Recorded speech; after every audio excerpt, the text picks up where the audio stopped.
गीता अध्याय 2 श्लोक 22। पूर्व श्लोकों में देही की निर्विकारता का जो वर्णन हुआ है, आगे के श्लोक में उसी का दृष्टांत रूप से वर्णन करते हैं।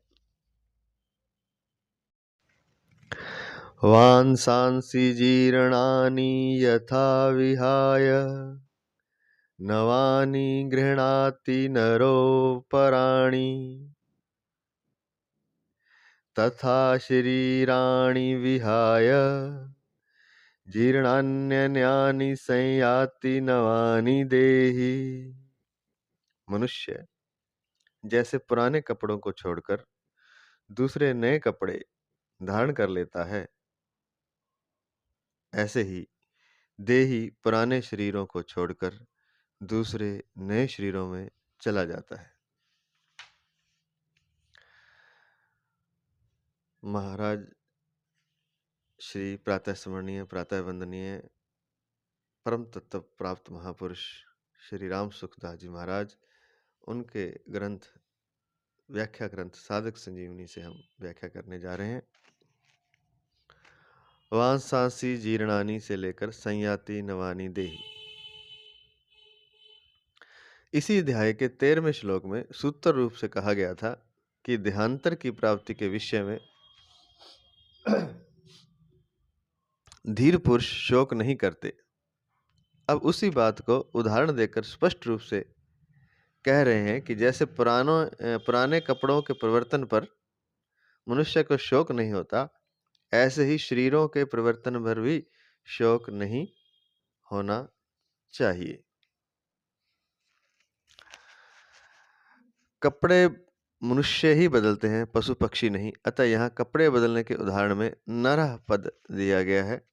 यह नरः पद मनुष्य योनि का वाचक है और इसमें स्त्री पुरुष बालक बालिकाएं जवान बूढ़े आदि सभी आ जाते हैं।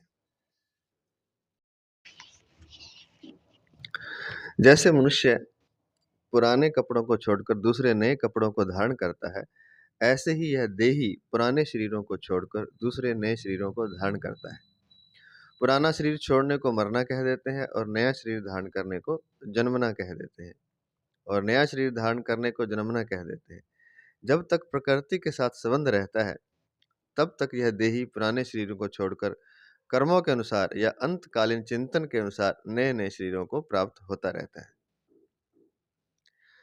यहाँ शरीराणी पद में बहुवचन देने का तात्पर्य है कि जब तक शरीरी को अपने वास्तविक स्वरूप का यथार्थ बोध नहीं होता, तब तक यह शरीरी अनंत काल तक शरीर धारण करता ही रहता है।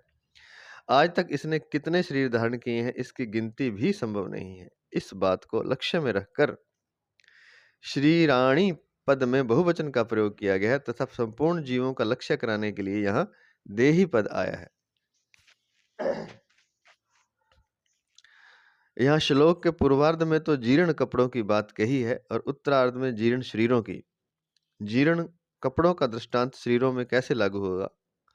कारण कि शरीर तो बच्चों और जवानों के भी मर जाते हैं, केवल बूढ़ों के शरीर जीर्ण मर जाते हो यह बात तो नहीं है। इसका उत्तर यह है कि शरीर तो आयु समाप्त होने पर ही मरता है और आयु समाप्त होना ही शरीर का जीर्ण होना है।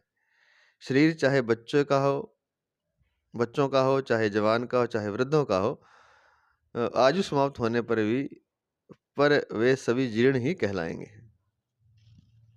तो जरूरी नहीं कि बूढ़ा होकर मरे, वो जब भी मर जाए तो आयु उसकी समाप्त होगी, इसलिए वह जीर्ण ही कहलाएगा। इसलिए यहाँ जीर्णानि शब्द का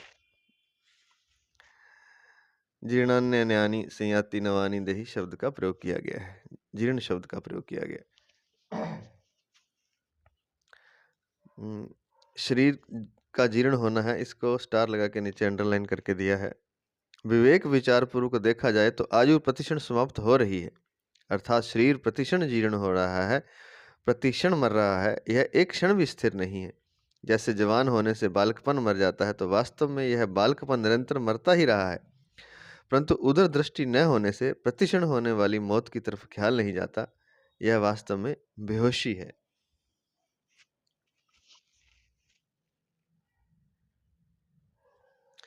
इस श्लोक में भगवान ने यथा और तथा पद देकर कहा है कि जैसे मनुष्य पुराने कपड़ों को छोड़कर नए कपड़े धारण कर लेता है, वैसे ही यह देही पुराने शरीरों को छोड़कर नए शरीरों में चला जाता है। यहाँ एक शंका होती है, जैसे कुमार, युवा और वृद्ध अवस्थाएं अपने आप होती हैं, वैसे ही देहांतर की प्राप्ति अपने आप होती है। दूसरे अध्याय का 13वां श्लोक, वहां तो यथा जैसे और तथा वैसे घट जाते हैं, परंतु इस श्लोक में पुराने कपड़ों को छोड़ने में और नए कपड़े धारण करने में तो मनुष्य की स्वतंत्रता है, पर पुराने शरीरों को छोड़ने में और नए शरीर धारण करने में देही की स्वतंत्रता नहीं है। इसलिए यहाँ यथा और तथा कैसे घटेंगे? इसका समाधान है कि यहाँ भगवान का तात्पर्य स्वतंत्रता परतंत्रता की बात करने में नहीं है, प्रत्युत शरीरों के वियोग से होने वाले शोक को मिटाने में है। प्रत्युत शरीर के वियोग से होने वाले शोक को मिटाने में है। जैसे पुराने कपड़ों को छोड़कर नए कपड़े धारण करने पर भी धारण करने वाला मनुष्य वही रहता है, वैसे ही पुराने शरीरों को छोड़कर नए शरीरों में चले जाने पर भी देही ज्यों का त्यों निर्लिप्त रूप से रहता है। अतः शोक करने की कोई बात है ही नहीं। इस दृष्टि से यह दृष्टांत ठीक ही है। दूसरी शंका यह होती है कि पुराने कपड़े छोड़ने में और नए कपड़े धारण करने में तो सुख होता है, पर पुराने शरीर छोड़ने में और नए शरीर धारण करने में दुख होता है।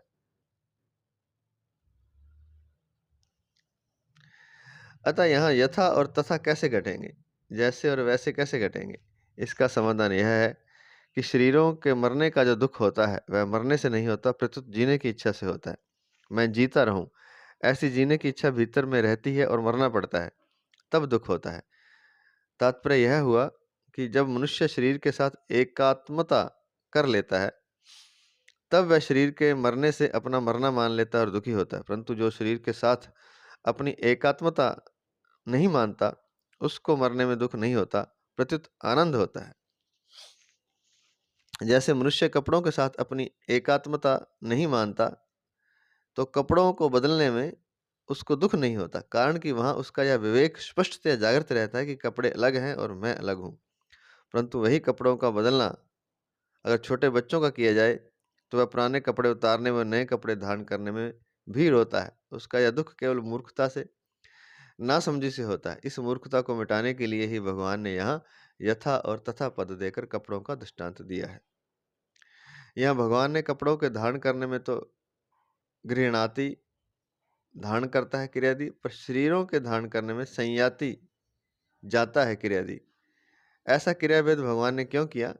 लौकिक दृष्टि से बेसमझी के कारण ऐसा दिखता है कि मनुष्य अपनी जगह रहता हुआ ही कपड़ों को धारण करता है और देहांतर की प्राप्ति में देही को उन देहों में जाना पड़ता है।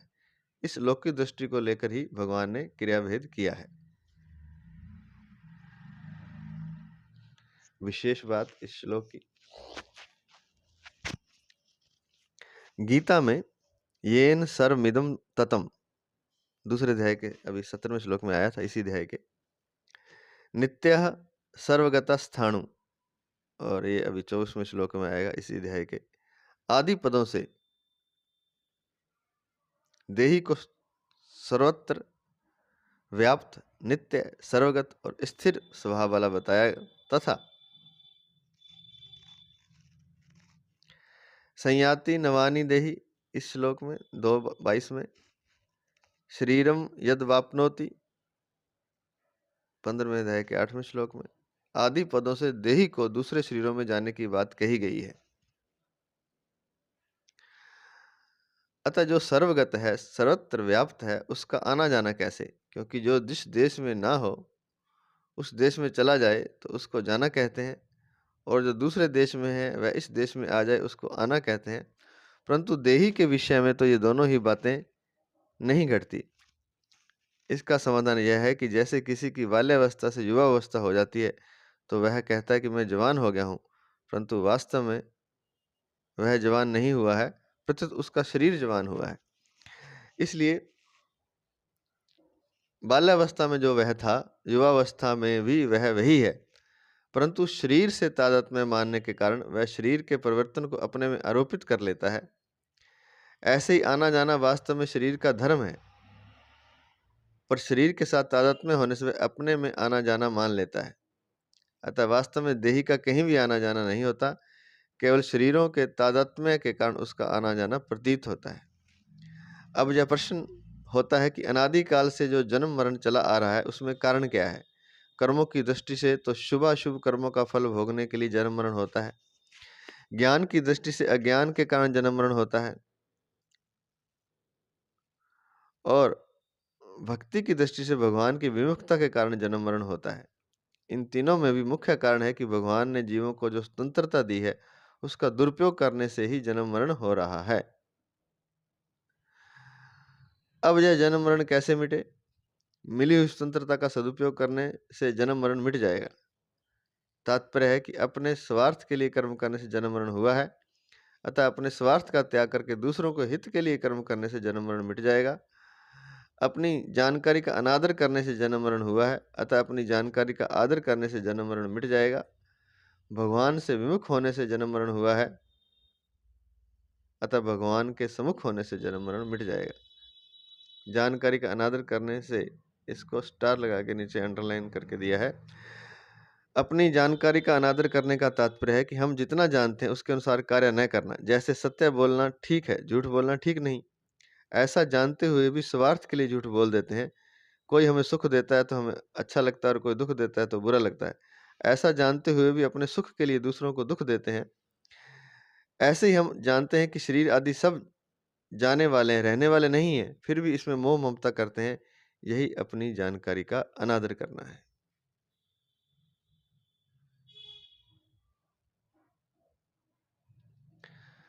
तो इसमें ये दिया है, बहुत ही इसका सार दे दिया कि जन्म मरण मिटे कैसे। तो इसमें उत्तर दिया है कि स्वतंत्रता का सदुपयोग करने से।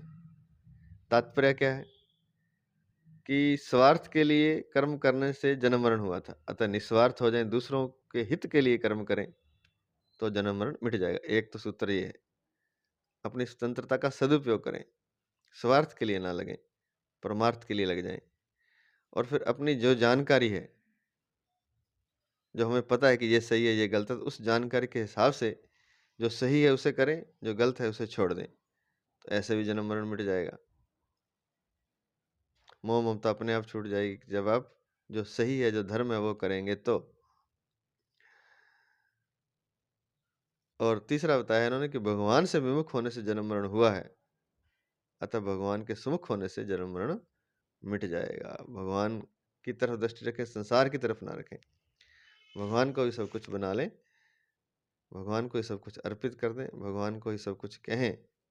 आदि आदि भगवान ही एकमात्र आपके सहारा हो जाएं। मेरे तो गिरधर गोपाल दूसरों ना कोई, तो फिर जन्म मरण मिट जाएगा।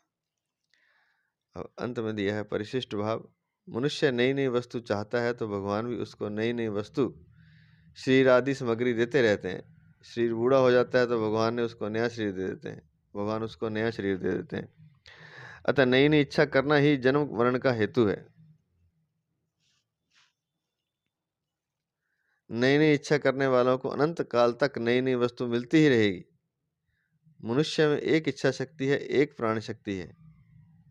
इच्छा शक्ति के रहते हुए प्राण शक्ति नष्ट हो जाती है, तब नया जन्म होता है। अगर इच्छा शक्ति न रहे तो प्राण शक्ति नष्ट होने पर भी पुनः जन्म नहीं होता।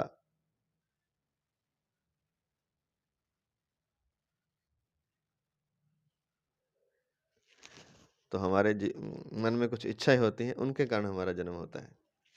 और जो शक्ति हमें दी है, प्राण शक्ति या श्वासों की पूंजी, वो तो खत्म हो जाती है, लेकिन इच्छाएं हमारी रह जाती हैं, तो फिर नया जन्म होता है। अगर इच्छा हमारी समाप्त हो जाए और शरीर भी समाप्त हो जाए, अर्थात प्राण शक्ति नष्ट हो जाए, श्वासों की पूंजी खत्म हो जाए, तो नया जन्म नहीं होएगा। तो प्राण शक्ति के नष्ट होने से पहले इच्छा शक्ति का समाप्त होना जरूरी है, तब तक नया जन्म होता रहेगा। अगर ऐसा नहीं हुआ तो, अगर ऐसा होता है कि शरीर रहते रहते आप अपनी इच्छाओं से मुक्त हो जाएं, किसी भी तरह से, किसी भी साधन से, चिंतन से, ज्ञान से, योग से, भक्ति से, कर्म से, कैसे भी हो जाए। अभी तीनों उत्तर बता दिया तीनों का कि कैसे मुक्त होना है इच्छा से। भक्ति से तो भगवान के सम्मुख होना है, भक्ति से भी हो जाएगा। कर्म से दूसरों के हित के लिए कर्म करने, कर्म से भी जन्म मरण से और इच्छाओं से छुटकारा हो जाएगा। और ज्ञान से अपनी जानकारी का आदर करेंगे, ज्ञान अर्थात धर्म, धर्म पर चलेंगे तो भी जन्म मरण से मुक्ति हो जाएगी और मोक्ष हो जाएगा, पुनः जन्म नहीं होगा। कोई भी दृष्टांत देकर एक अंश में घटता है, सर्वथा नहीं घटता। कोई भी दृष्टांत केवल एक अंश में घटता है, सर्वथा नहीं घटता।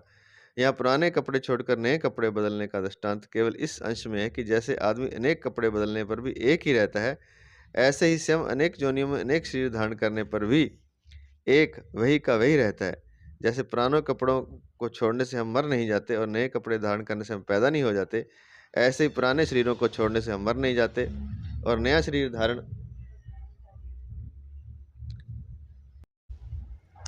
ऐसे ही पुराने शरीरों को छोड़ने से हम मर नहीं जाते और नया शरीर धारण करने से हम पैदा नहीं हो जाते। तात्पर्य है कि शरीर मरता है, हम नहीं मरते। अगर हम मर जाएं तो फिर पुण्य पाप का फल कौन भोगेगा? अन्य योनियों में कौन जाएगा? बंधन किसका होगा? मुक्त कौन होगा? ये कई प्रश्न है। तो अगला श्लोक है, पहले दृष्टांत रूप से शरीरी की निर्विकारता का वर्णन करके अब आगे के 3 श्लोकों में उसी का प्रकारांतर से वर्णन करते हैं। प्रकारांतर से वर्णन करते हैं। नैनं छिदन्ति शस्त्राणि, नैनं दहति पावकः, न चैनं क्लेद्यन्त्यापो, न शोषयति मारुतः। बहुत ही फेमस श्लोक है ये गीता का। नैनं छिदन्ति शस्त्राणि, न शस्त्र इसे छेद सकते हैं, काट सकते हैं। नैनम दहति पावका, नैनम दहति पावका, और ना अग्नि जला सकती है। न चैनम क्लेदन त्यापो, क्लेदन त्यापो, और ना गीला ही कर सकती है, जल इसको गीला कर सकता है। ना शोष्यति मारुता, और वायु इसको सुखा नहीं सकती। पूरा अर्थ इस प्रकार है, शस्त्र इस शरीर को काट नहीं सकते। नैनम छिदन्ति शस्त्राणि, अग्नि इसको जला नहीं सकती। नैनम दहति पावकः, जल इसको गीला नहीं कर सकता। न चैनम क्लेदन त्यापो, और वायु इसको सुखा नहीं सकती। न शोष्यति मारुतः। व्याख्या इस प्रकार है, पहला पद, नैनम छिदन्ति शस्त्राणि, इस शरीर को शस्त्र काट नहीं सकते क्योंकि ये प्राकृत शस्त्र वहां तक पहुंच ही नहीं सकते। जितने भी शस्त्र हैं, जितने भी हथियार हैं, वे सभी पृथ्वी तत्व से उत्पन्न होते हैं। यह पृथ्वी तत्व इस शरीर में किसी तरह का कोई विकार नहीं पैदा कर सकता। शरीरी में कोई विकार किसी तरह का पैदा नहीं कर सकता। इतना ही नहीं, पृथ्वी तत्व इस शरीर तक पहुंच ही नहीं सकता, फिर विकृति करने की बात तो दूर ही रही। इस शरीरी तक नहीं पहुंच, शरीरी वो पहले भी बता चुके हैं कि आसमान की तरह अलग होता है। जैसे आसमान शून्य होता है, बादल उसको छू नहीं सकते।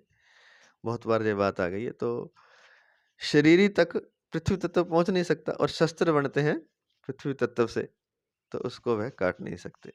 नैनम दहति पावका, अग्नि इस शरीर को जला नहीं सकती क्योंकि अग्नि वहां तक पहुंच ही नहीं सकती। जब वहां तक पहुंच ही नहीं सकती तब उसके द्वारा जलाना कैसे संभव हो सकता है? तात्पर्य है कि अग्नि तत्व इस शरीर में कभी किसी तरह का विकार उत्पन्न कर ही नहीं सकता। न चैनम क्लेदन्त्यापः, जल इसको गीला नहीं कर सकता क्योंकि जल वहां तक पहुंच ही नहीं सकता। तात्पर्य है कि जल तत्व इस शरीर में किसी प्रकार का विकार पैदा नहीं कर सकता। जैसे न शोष्यति मारुतः, वायु इसको सुखा नहीं सकती, अर्थात वायु में इस शरीर को सुखाने की सामर्थ्य नहीं है। इस शरीर को जल तत्व इस शरीर में किसी प्रकार का विकार पैदा नहीं कर सकता, और वायु इस शरीर को सुखाने की सामर्थ्य नहीं, क्योंकि वायु वहां तक पहुंचती ही नहीं है। तात्पर्य है कि वायु तत्व इस शरीर में किसी तरह की विकृति पैदा नहीं कर सकता। तो इसको समझने के लिए हम जैसे आकाश का उदाहरण लेते हैं, तो शस्त्र जितना भी, तलवार से भांज लो, तलवार चला लो, आकाश को कोई काट सकता है? अग्नि जला दो आकाश में, आकाश को कोई जला सकता है? बरसात होती है कि आकाश गीला होता है? और क्या आकाश सूख जाता है? वायु उसको सुखा सकती है? नहीं। तो आकाश की तरह ही वह जो शरीरी है, जो हमारा स्वरूप है, जो हमारी सत्ता है, जो हमारी आत्मा है, जो परमात्मा है, जो भगवान का अंश है, जो सनातन से है, उसको कोई विकार छू तक नहीं सकता। जलाने, काटने और गीला करने और सुखाने की बात अलग रही।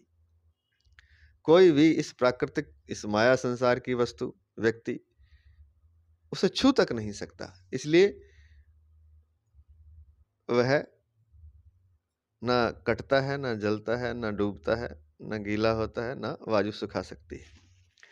पृथ्वी, जल, तेज, वायु और आकाश, ये 5 महाभूत कहलाते हैं। भगवान ने इनमें से 4 ही महाभूतों की बात कही है कि ये पृथ्वी, जल, तेज और वायु इस शरीर में किसी तरह की विकृति नहीं कर सकते, परंतु 5वें महाभूत आकाश की कोई चर्चा नहीं की है। इसका कारण यह है कि आकाश में कोई भी क्रिया करने की शक्ति नहीं है। क्रिया विकृति करने की शक्ति तो इन 4 महाभूतों में ही है। आकाश तो इन सबको अवकाश मात्र देता है, जगह देता है, स्थान देता है। पृथ्वी, जल, तेज और वायु, ये चारों तत्व आकाश से ही उत्पन्न होते हैं, पर वे अपने कारणभूत आकाश में भी किसी तरह का विकार पैदा नहीं कर सकते। यह है जो तत्वों के उत्पन्न होने की बात है, यह भागवत में विस्तार से दी हुई है। पहले सबसे आकाश तत्व है, फिर आकाश से ही वायु, फिर तेज, फिर जल और पृथ्वी पैदा होते हैं क्रमशः।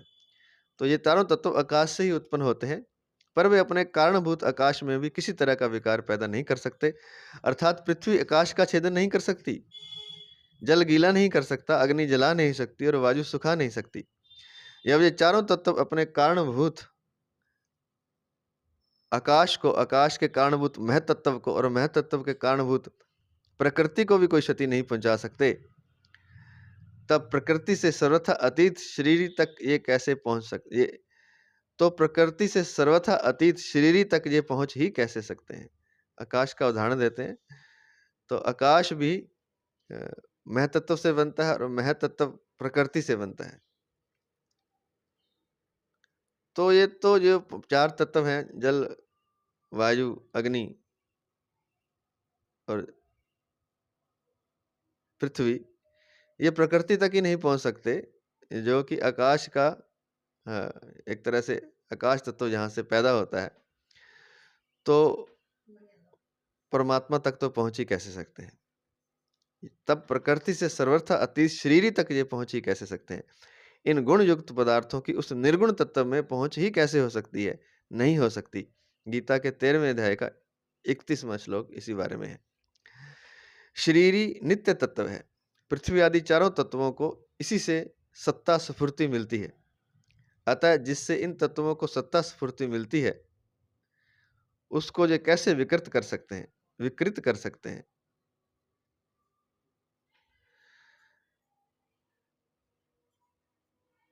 शरीरी नित्य तत्व है, जो हमारे शरीर में है वही है सनातन, वही नित्य है। और पृथ्वी, जल, अग्नि, वायु आदि को, इन 4 तत्वों को उसी शरीर से सत्ता और स्फूर्ति मिलती है। अतः जिससे इन तत्वों को सत्ता स्फूर्ति मिलती है, उसको जो कैसे विकृत कर सकते हैं? क्योंकि उसी से, उसी की शक्ति से तो पृथ्वी, जल, अग्नि, वायु आदि चलते, मतलब वो कार्य करते हैं, सत्ता स्फूर्ति मिलती है। तो उसको ये कैसे विकृत कर सकते हैं? यह शरीरी सर्वव्यापक है और पृथ्वी आदि चारों तत्व व्याप्य हैं, अर्थात शरीरी के अंतर्गत हैं। अतः व्याप्य वस्तु व्यापक को कैसे नुकसान पहुंचा सकती है? उसको नुकसान पहुंचाना संभव ही नहीं है। तो व्यापक और व्याप्य का मतलब ये, जैसे आकाश है, बादल आकाश में आते हैं तो आकाश क्या व्यापक हो गया, और व्याप्य जो वस्तु है वह बादल है। ऐसे ही जो आत्मा है, जो शरीरी है, जो सत्ता है, हमारी जो स्वरूप है, वह व्यापक है। और अग्नि आदि तत्व जो हैं, पृथ्वी आदि, वो व्याप्य हैं। तो व्याप्य जो है व्यापक को नुकसान कैसे पहुंचा सकता है? जैसे बादल आकाश को नुकसान नहीं पहुंचा सकते, उसको नुकसान पहुंचाना संभव ही नहीं है शरीरी को। तो यहाँ युद्ध का प्रसंग है, ये सब संबंधी मर जाएंगे, इस बात को लेकर अर्जुन शोक कर रहे हैं। अतः भगवान कहते हैं कि ये कैसे मर जाएंगे? क्योंकि वहां तक अस्त्र शस्त्रों की क्रिया पहुंचती ही नहीं। अर्थात शस्त्र के द्वारा शरीर कट जाने पर भी शरीर नहीं कटता, अग्न्यास्त्र के द्वारा शरीर जल जाने पर भी शरीर नहीं जलता, वरुणास्त्र के द्वारा शरीर गल जाने पर भी शरीर नहीं गलता, और वायव्यास्त्र के द्वारा शरीर सूख जाने पर भी शरीर नहीं सूखता। तात्पर्य है कि अस्त्र शस्त्रों के द्वारा शरीर मर जाने पर भी शरीर नहीं मरता, प्रत्युत ज्यों का त्यों निर्विकार रहता है। अतः इसको लेकर शोक करना तेरी बिल्कुल ही बेसमझी है। इसका परिशिष्ट भाव इस प्रकार है। परिशिष्ट भाव इस प्रकार है। हम कहते हैं कि शरीर है तो परिवर्तन शरीर में होता है शरीरी में नहीं होता। हम कहते हैं कि शरीर है तो परिवर्तन शरीर में होता है, शरीरी जो कि है में नहीं होता। जैसे काठ है तो विकृति काठ में आती है में नहीं आती है। काठ कटता है नहीं कटता। काठ जलता है नहीं जलता। जैसे काठ है शब्द है ना, ये लकड़ी है, तो विकृति काठ में आती है में नहीं आती। कहने का था काठ कटता है नहीं कटता। काठ जलता है नहीं जलता। काठ गीला होता है गीला नहीं होता। काठ सूखता है नहीं सूखता। काठ कभी एक रूप रहता है ही नहीं और है कभी अनेक रूप होता ही नहीं। काठ का उसका जो आकृति है वो चेंज होती रहती है, उसका स्वरूप बदलता रहता है। काठ कभी एक रूप रहता नहीं। ऐसे ही शरीर कभी एक रूप नहीं रहता, लेकिन जो शरीरी है, जो है, वह कभी अनेक रूप नहीं होता, वह एक ही रहता है हमेशा ही। अगला श्लोक, श्लोक नंबर 24। अच्छेद्योऽयं दाह्योऽयं कलेद्यो शोष्य एव च नित्याः सर्वगताः स्थाणुरचलोऽयं सनातनः।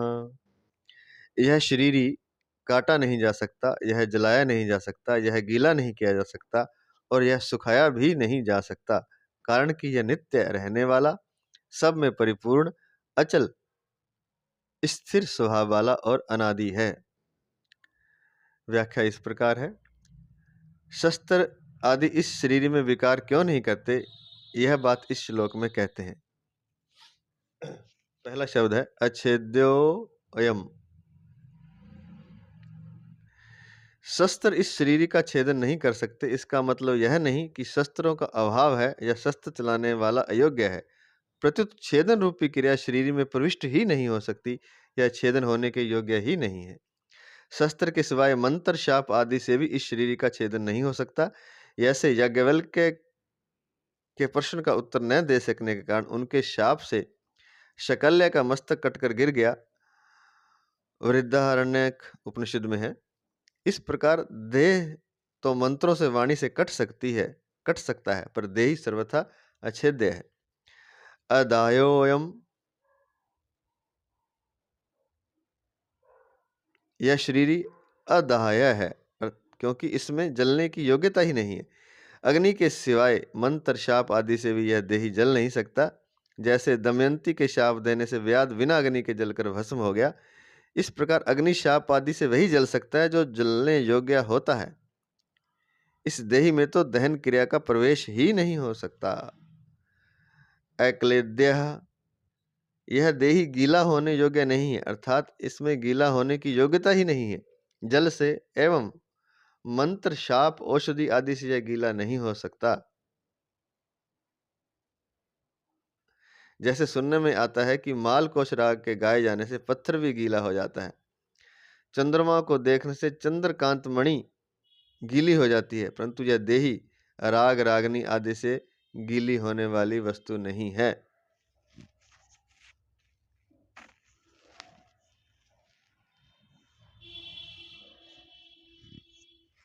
अशोष्य, यह देही अशोष्य है, वायु से इसका शोषण हो जाए ऐसी वस्तु यह नहीं है, क्योंकि इसमें शोषण क्रिया का प्रवेश ही नहीं होता। अब ये बता रहे हैं कि प्रवेश हर जगह, ये बता क्रिया का प्रवेश अग्नि, जल आदि किसी क्रिया का प्रवेश इस देही में नहीं होता। आकाश की तरह है। उदाहरण के लिए आकाश से भी वैसे और भी सूक्ष्म है और भी निर्लिप्त है, निर्विकार है, लेकिन उदाहरण के लिए आकाश की तरह है। इसमें किसी भी मंत्र आदि का भी प्रवेश नहीं होता है, प्रवेश ही नहीं होता। वायु से तथा मंत्र, शाप, औषधि आदि से यह देही सूख नहीं सकता। जैसे अगस्त्य ऋषि समुद्र का शोषण कर गए, ऐसे इस देही का कोई अपनी शक्ति से शोषण नहीं कर सकता।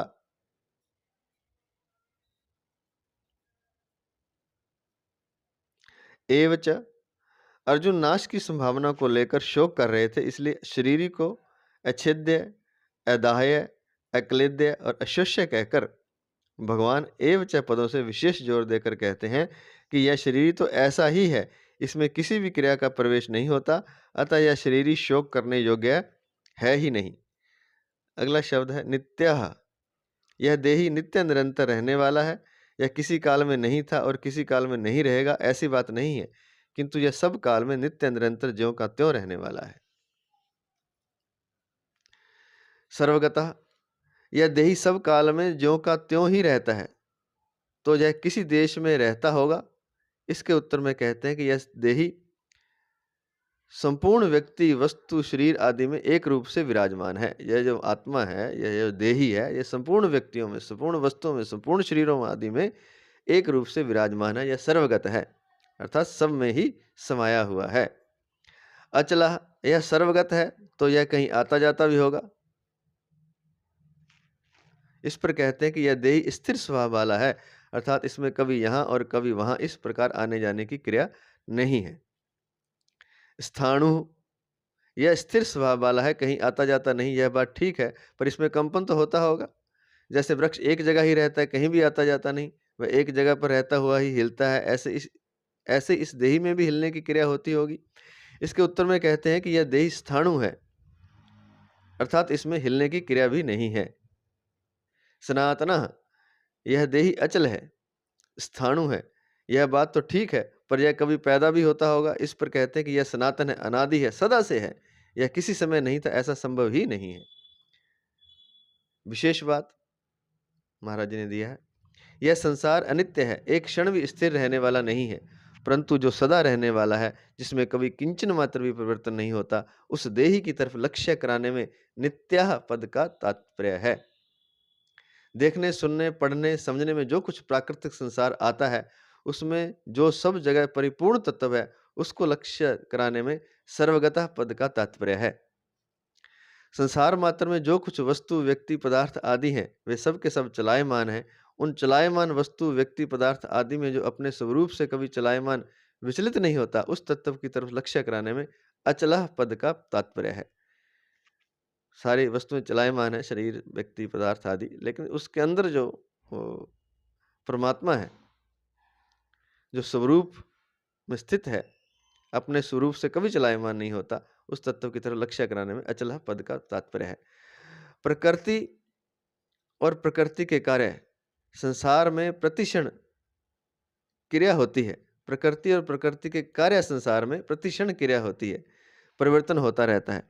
ऐसे परिवर्तनशील संसार में जो क्रिया रहित, परिवर्तन रहित, स्थायी स्वभाव वाला तत्व है, उसकी तरफ लक्ष्य कराने में स्थाणु पद का तात्पर्य है। स्थाणु पद का तात्पर्य है, अर्थात संसार परिवर्तनशील है, क्रियाशील है, लेकिन जो सत्ता है, जो हमारा स्वरूप है, वह परिवर्तनशील संसार में क्रिया रहित है, परिवर्तन रहित है और स्थायी स्वभाव वाला है। इसके लिए वहाँ स्थाणु पद का प्रयोग किया गया। मात्र प्राकृत पदार्थ उत्पन्न और नष्ट होने वाले हैं, तथा ये पहले भी नहीं थे और पीछे भी नहीं रहेंगे, परंतु जो न उत्पन्न होता है और न नष्ट ही होता है, तथा जो पहले भी था और पीछे भी हरदम रहेगा, उस तत्व देही की तरफ लक्ष्य कराने में सनातनः पद का तात्पर्य है। उपयुक्त पांचों विशेषणों का तात्पर्य है कि शरीर संसार के साथ तादात्म्य होने पर भी और शरीर शरीरी भाव का अलग अलग अनुभव न होने पर भी शरीरी नित्य निरंतर एक रस एक रूप रहता है। कहते हैं कि शरीर, अगर आप जानते हैं कि शरीर अलग है और शरीरी अलग है, ये अनुभव ना हो तो भी शरीरी नित्य एक रस एक रूप रहता है और अलग रहता, नित्य निरंतर एक रस एक रूप रहता है। और आप शरीर संसार के साथ तादात्म्य होने पर भी शरीर शरीरी का भाव अलग अलग न होने पर भी शरीरी नित्य निरंतर एक रूप रहता है। उपयुक्त पांचों विशेषणों का तात्पर्य है कि शरीर संसार के साथ तादात्म्य होने पर भी और शरीर शरीरी भाव का अलग अलग अनुभव न होने पर भी शरीरी नित्य निरंतर एक रस एक रूप रहता है। अर्थात कोई उसे जाने कि वह अलग है तो भी वो अलग ही है, एक रूप ही है, एक रस ही है, और कोई जान ले तो भी एक रूप एक रस है, और ना जाने और संसार से तादात्म्य कर ले तो भी एक रूप, एक रस और निरंतर है। परिशिष्ट भाव महाराज जी ने दिया है अंत में, सर्वगतः स्वयं देहगत नहीं है, प्रत्युत सर्वगत है, ऐसा अनुभव होना ही जीवन मुक्ति है। सर्वगतः स्वयं देहगत नहीं है, वो किसी देह में नहीं बैठा हुआ जो सर्वगत है, जो सब जगह है। प्रत्युत सर्वगत है, सब जगह है वो, किसी एक देह में नहीं घुस गया, सब जगह ही है वो। ऐसा अनुभव होना ही जीवन मुक्ति, और जिसको ऐसा अनुभव हो जाता है वो जीवन मुक्त हो जाता है। जैसे शरीर संसार में बैठा हुआ है, ऐसे हम शरीर में बैठे हुए नहीं है। जैसे शरीर संसार में बैठा हुआ है, ऐसे हम शरीर में बैठे हुए नहीं है। शरीर के साथ हमारा मिलन कभी हुआ ही नहीं, है ही नहीं, होगा ही नहीं, हो सकता ही नहीं। शरीर हमारे से बहुत दूर है, परंतु कामना, ममता, तादात्म्य के कारण हमें शरीर के साथ एकता प्रतीत होती है। वास्तव में शरीर को शरीर की जरूरत ही नहीं है, शरीर के बिना भी शरीर मौज से रहता है। क्या बात है, बहुत शानदार बात कही है कि अब जैसे हम समझते हैं कि जैसे शरीर में शरीर उसी तरह से बैठा हुआ है, जैसे हम इस संसार में बैठे हैं, इस आकाश में बैठे हैं, तो आत्मा भी हमारे शरीर में ऐसा ही बैठा हुआ होगा। पर ये कह रहे हैं वो ऐसा नहीं है, वो तो मुक्त है, वो अलग है। वो ऐसे है कि आकाश में जैसे हम बैठे हैं, आकाश की तरह परमात्म तत्व है, हम शरीर की तरह हैं। हम सोचते हैं कि अब यहाँ एक नई बात आ गई है, इसको थोड़ा सा फिर बाद में समझेंगे, डिटेल से थोड़ा सा समझ लेते हैं कि वो कह रहे हैं कि शरीर हमसे बहुत दूर है। ये ऐसा थोड़ा सा मोटा मोटा ऐसे मान सकते हैं कि जैसे आकाश में हम बैठे हैं, आकाश बहुत विस्तृत है और शरीर वहाँ एक छोटा सा अंश है। ऐसे ही परमात्मा आकाश की तरह विस्तृत है और हम जो हैं शरीर, वो उसमें एक छोटे से अंश में स्थित है। ऐसा मोटा मोटा मान सकते हैं। लेकिन ये कह रहे हैं कि बहुत दूर है, शरीर से शरीर ही बहुत दूर है, परंतु कामना के कारण, ममता के कारण, तादात्म्य के कारण हम शरीर के साथ एक हो चुके हैं। शरीर तो बहुत दूर है कहते हैं, और जो शरीर को बहुत दूर जान लेगा वो जीवन मुक्त हो जाएगा। वास्तव में शरीर को शरीर की जरूरत ही नहीं है। एक बात और कह रहे हैं कि शरीर को शरीर की भी जरूरत नहीं है, शरीर के बिना भी शरीर मौज से रहता है वो, क्योंकि वो सत्यचित आनंद है, सत्य है, चैतन्य है और आनंदित है। तो इस तरह से ये यहाँ पर दिया हुआ है, और विस्तार से फिर हम कभी करेंगे जब इसकी चर्चा होगी। जय श्री कृष्ण, जय श्री कृष्ण, जय श्री कृष्ण।